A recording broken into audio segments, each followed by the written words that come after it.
Welcome to vidamko.com। আমি সঙ্গীতা, তোমাদের ম্যাথসের teacher. চলো দেখা যাক কি প্রবলেম আছে সলভ করার জন্য।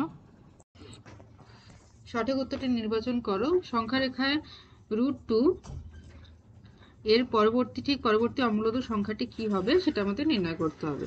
তো √2 = হচ্ছে 1.414। ঠিক আছে, তো এরকমভাবে এটা একটা নন টার্মিনেটিং নন রেকারিং নাম্বার। ঠিক আছে, তো এটা এখানে √2 এর পরবর্তী যে অমূলত সংখ্যাটা সেটা মান নির্ণয় করা কঠিন। আমরা যা খুশি সংখ্যা বসাতে পারি।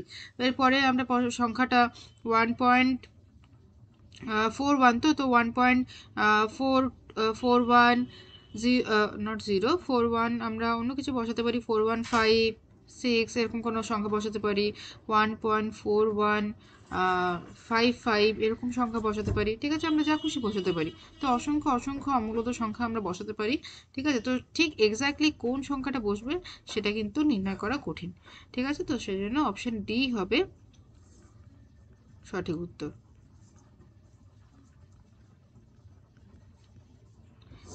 ওকে, thank you for watching vidamko.com। অঙ্কের আরও প্রবলেম এবং সলিউশনের জন্য আমাদের ওয়েবসাইট অবশ্যই ব্রাউজ করুন।